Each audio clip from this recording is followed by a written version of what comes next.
What makes a life valuable? What separates sentience from non sentience? When does a fetus become a human? Is a fetus a human? I believe we have made a grave error in the answers to these questions in our modern era. The death urge has usurped and driven the zeitgeist into a mindless frenzy as it seeks to tear itself apart. What is the death urge? I believe the Greeks understood it as eros, the feminine will for harmony. The feminine will seeks to erode the boundaries between things, and this is why many men have sought to covet, control, and direct it. Looking at it from an evolutionary perspective, but also with this frame of reference, to get the clearest and most concise view, you must look to the origin, and all origin arises from function. I posit the idea that men, because of their inherent vulnerabilities compared to other animals, seek to establish permanent boundaries with the world, even though men are strong enough to fight physically. I also posit that the mind is an extension of the body's capabilities. I also posit that women, in their vulnerability towards the physical world, like their male counterparts and their period of vulnerability during childbearing, would have to be attached to men for survival during their period of vulnerability. Not that there weren't female hunters, which we are discovering there were. So I think the Greeks saw that the women who would survive would be the ones that could erode the mental boundaries between herself and a man, where he would be attached enough to not leave her behind. Whereas perhaps they saw the man as establishing boundaries between other men in regards to what was their territory. But what's more interesting is how this simple relationship between people can establish an entire paradigm for viewing the world. Of course, provided the Greeks were right. And as I posited, the erosion of boundaries, or the equilibrium of the intensity between objects, would dissolve human consciousness. This could be why female sexuality was seen as something to fear and control. Maybe the occult understood something. And yet, without this feminine will, society wouldn't function. There would be no empathy, which is necessary for humans to function as a collective. How would the feminine will relate to the development of sentience? I imagine myself in a void, nothing, no movement, just stillness. Applied behavioral analysis proposes that children develop complexes before an obstacle they must navigate to reach an object of desire.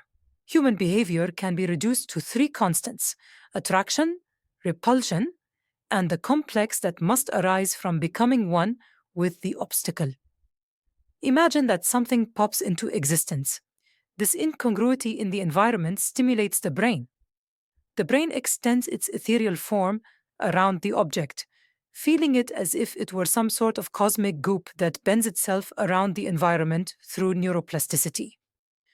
What's really interesting is how the mind recognizes something is there to begin with, and for this, there's literally no language. The closest word I can use is movement. Actually, I have it. The intensity of the SD in ABA is what I think we call it. Movement is merely a vector. This intensity can manifest in many ways. If everything were of the same intensity, be it color, movement, size, shape, there would be no incongruity in the environment, and thus the mind would have no anchor. And thus why the feminine and the rise of matriarchies is to be feared. The father of Christianity is a woman.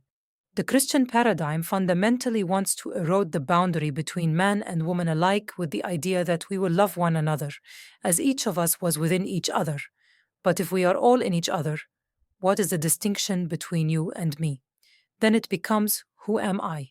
It becomes, why am I even here without a who? It erodes the basis for which sentience arises: parameters, boundaries, hierarchy between objects in the environment. And now this feminine will seeks to undermine our biological imperative, our children, our babies.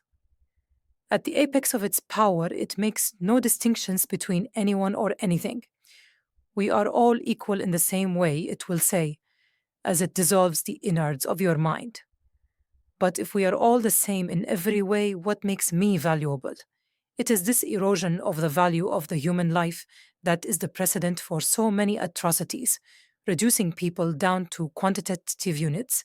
And lastly, for the killing of our own offspring. A fetus is human, I tell you, that's human blood. Not only is it human blood, but there's this as well. If I were to tell you to explain to me what a bullet is, you would probably tell me it is something that is fired from a gun. If I were to ask you to explain what a car is, the most intuitive way to explain it would be something you drive. What I'm trying to say is that something's potential, its capacity, is the metric we primarily define everything by, no exceptions. This is even reflected in our sentence structure: noun, verb, adjective. Trying to explain something by removing the object itself from its future state is like trying to remove those two things from your language. You have to start playing mental games and gaslighting yourself to do it, and that's exactly what the people of today have done. Why is a fetus the exception to something so fundamentally rooted in our perception of the world? I ask myself, and I bet none of you would argue that the human is less valuable than a gun based on its potential, which cannot be separated from the object itself. This is not a declaration of what we ought to value, but what we already assign value to at the most fundamental level. We have been lied to.